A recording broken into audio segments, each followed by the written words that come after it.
Picture a medieval pilgrim, alone on a dusty road, carrying everything he owns in a leather pouch tied to his belt. Bandits wait behind every hill. And yet this man travels 2,000 miles across hostile lands and arrives with his fortune perfectly intact. How is that possible? The answer is one of the strangest accidents in human history. A brotherhood of warrior monks, sworn to poverty, men who owned nothing and killed in the name of God, somehow built the financial system that quietly runs your entire life today. Here is the part that should genuinely stop you cold. These men did not set out to become bankers. They despised money. They took holy vows against it. And yet, almost by accident, they created the blueprint for the bank account, the check, and international finance itself. Over the next several minutes, I am going to walk you through exactly how a secretive military order stumbled into inventing modern banking, how they became richer than kings, and how that very wealth led to one of the most brutal betrayals in recorded history. And I promise you this, the final chapter reveals a single Friday in October that was so terrifying it may be the actual origin of why we still fear Friday the 13th today. Stay with me, because this story connects the past to your wallet right now. To understand this accident, we must travel back to the year 1099, to the chaos that followed the First Crusade. Jerusalem had been captured by Christian forces, and suddenly thousands of European pilgrims wanted to visit the holy sites in person. But the roads were a nightmare. The path from the coast to Jerusalem was infested with bandits who robbed, kidnapped, and slaughtered unarmed pilgrims by the hundreds. The journey of faith had become a journey of near certain death, and nobody seemed willing to fix it. Then, around the year 1119, a French knight named Hugues de Payens proposed something radical. He gathered a small group of 9 knights and offered to protect the pilgrim roads. Not for money, but as a sacred religious duty, binding war and worship together. These men took monastic vows: poverty, chastity, and obedience. They owned nothing personally. They were given a headquarters on the site believed to be the ancient Temple of Solomon, and from that location they took their name. The Knights of the Temple. The Templars. Now here is the tension that defines this entire story. An order sworn to absolute poverty was about to become the wealthiest institution in the medieval world. How does that happen? How do men who reject money end up controlling more of it than anyone alive? The answer begins with reputation. Because the Templars were holy warriors, protected by the church and feared on the battlefield, people began to see them as completely, unquestionably trustworthy. And in a violent, lawless world, trust was about to become the most valuable commodity of all. That single ingredient, pure and absolute trust, is the seed of everything that follows. Because once people trusted the Templars with their lives, it was only a matter of time before someone asked them to guard something else entirely. Something that would change the world forever. Here is the problem that sparked the accident. A nobleman wanting to journey to the Holy Land faced an impossible choice. He could carry his gold across thousands of miles of bandit country, almost certainly losing it. Or he could leave home and never go at all. The Templars, with their fortified strongholds scattered across Europe and the Middle East, offered a quiet solution. A pilgrim could deposit his money at a Templar house in, say, London or Paris, before setting out on his long and dangerous journey east. In exchange, the Templars handed him a document, a letter, encrypted and verifiable, recording the amount he had deposited. The pilgrim carried only this piece of paper, worthless to any bandit who could not read or authenticate it, all the way to Jerusalem. And here is the moment the modern world was born. Upon arrival, the pilgrim presented his letter at a Templar house in the Holy Land and withdrew his funds in the local currency. He had effectively transferred his entire fortune across continents without moving a single coin. Do you realize what this actually is? This is the check. This is the bank account. This is wire transfer. This is international currency exchange. Every one of these ideas, which we think of as modern, was operating in primitive form nearly 900 years ago. But the genius runs even deeper, and this is where the tension sharpens. To make this system work, the Templars had to develop sophisticated accounting. They tracked deposits, withdrawals, and balances across a network spanning thousands of miles, with no telephones, no computers, nothing but paper and trust. They kept meticulous ledgers. They developed codes to prevent forgery. They created a standardized system that allowed a deposit in one country to be honored in another. They had, almost without noticing, built the first truly international financial network in human history. And remember, all of this was an accident. The Templars did not gather to invent banking. They were soldiers and monks trying to solve a practical problem of protecting pilgrims. The banking empire grew up around them like ivy, almost against their stated will. So now we have an order of poverty-sworn monks running a continent-spanning financial network. The obvious question, the one that should be burning in your mind right now, is this. What happens when men who claim to own nothing suddenly control everyone's money? The answer is staggering. Once the Templars controlled the flow of money, their wealth exploded in ways that nobody had anticipated. They began offering loans. They managed the treasuries of nobles. They even handled the finances of entire kingdoms, becoming the trusted bankers to the most powerful rulers in Europe. Consider the irony here. Kings, the most powerful men on earth, were borrowing money from a group of monks who had personally sworn never to own a single thing. The Templars financed wars, ransoms, and royal projects, holding the purse strings of nations in their hands. They acquired vast estates, farms, vineyards, mills, and entire fleets of ships. They were exempt from taxes by order of the Pope himself. They answered to no king, no local lord, no national law. They answered only to the Pope, far away in Rome. Think about how dangerous that made them. An organization with its own army, its own fleet, its own international banking network, immense wealth, and complete legal immunity from every monarch in Europe. They were, in effect, the first multinational corporation, and also a private military superpower. And here is the brilliant financial trick they pulled to stay wholly on paper. The church strictly forbade usury, the charging of interest on loans, condemning it as a sin. So how did the Templars run a lending empire without committing this forbidden act? They simply disguised the interest.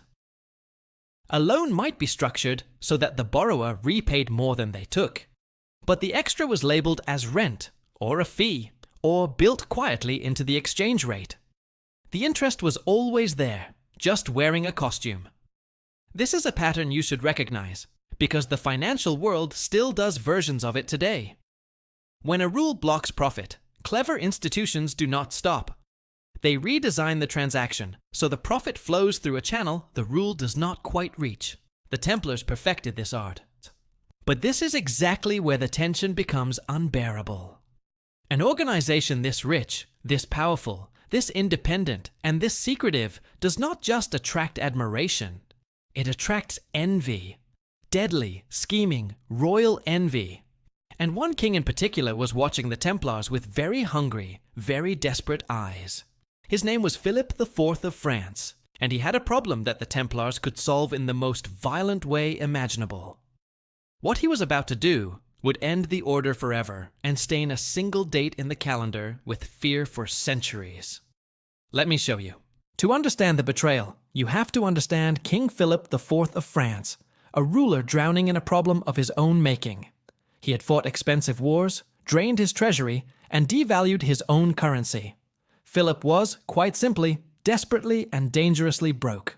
And who was one of his largest creditors? The Templars. Philip owed the order an enormous sum of money, debts he had no realistic way of repaying. Imagine the pressure of owing a fortune to an organization more powerful than your own kingdom. Now, layer in temptation.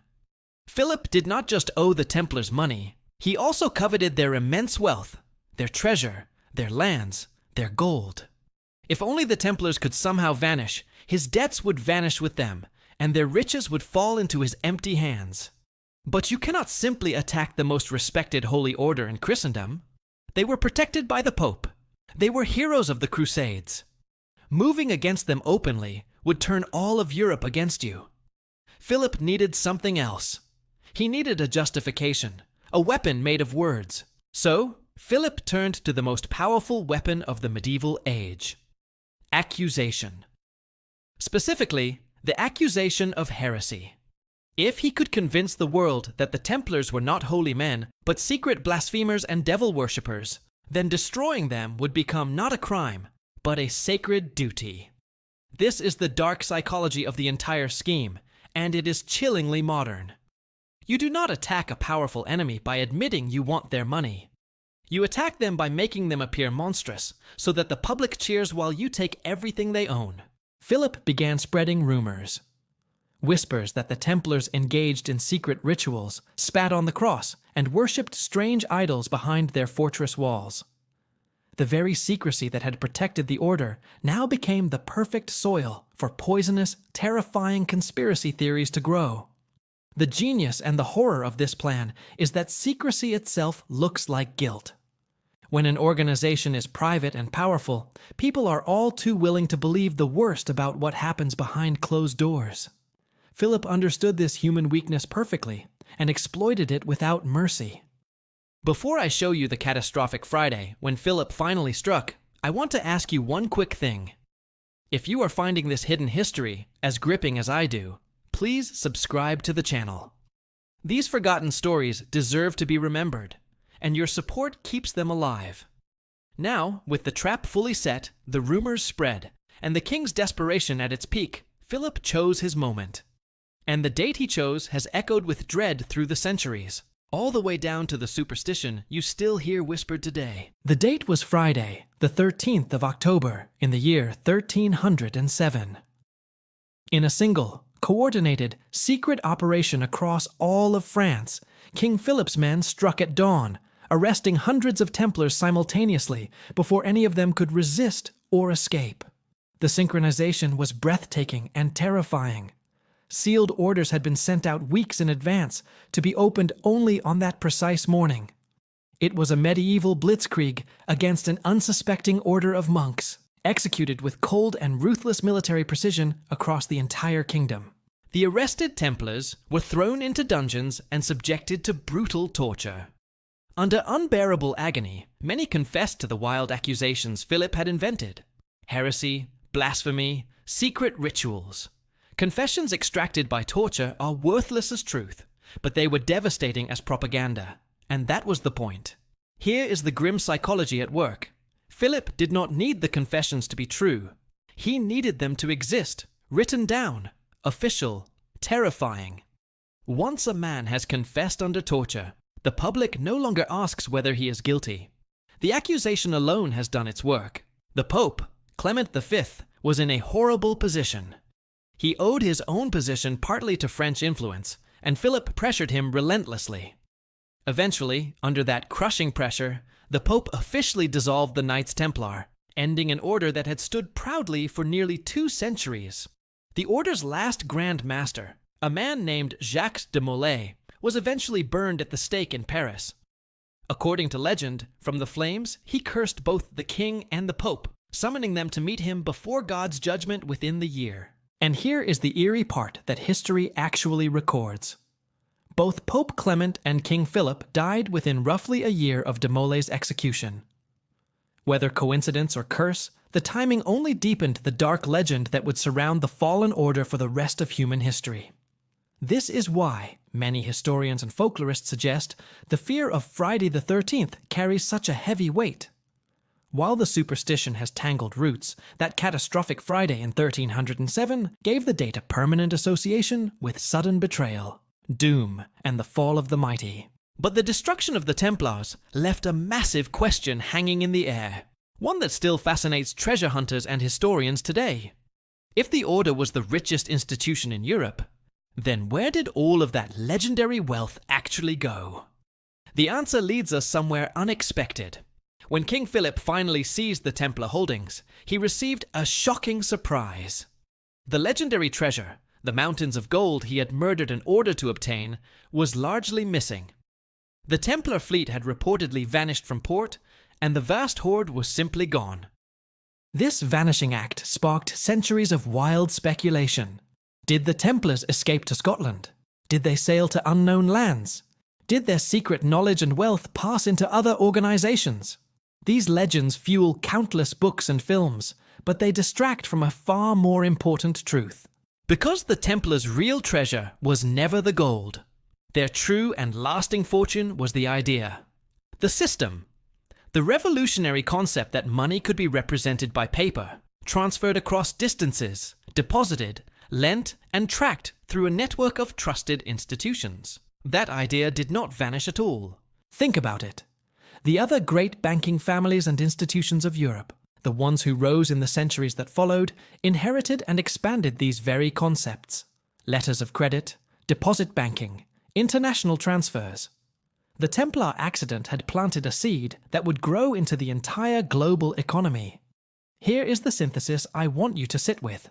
Every time you tap your card, transfer money to another country, write a check, or trust that your savings exist as numbers on a screen rather than coins in your hand, you are living inside the Templar invention. The deepest irony of this entire story is almost poetic. A group of men who swore an oath of absolute poverty, who genuinely despised the corrupting power of money, ended up building the most powerful money machine in history. They rejected wealth and accidentally created the engine of modern wealth. And there is a warning buried in here too, one that echoes loudly today. The Templars were destroyed not because they were evil, but because they became too powerful, too wealthy, and too independent for the rulers around them to tolerate. Power, even accidental power, always attracts predators. So the next time someone tells you that banking is boring, remember this. It was forged by warrior monks, financed kingdoms, provoked a king's deadly betrayal, and gave a calendar date its lasting curse.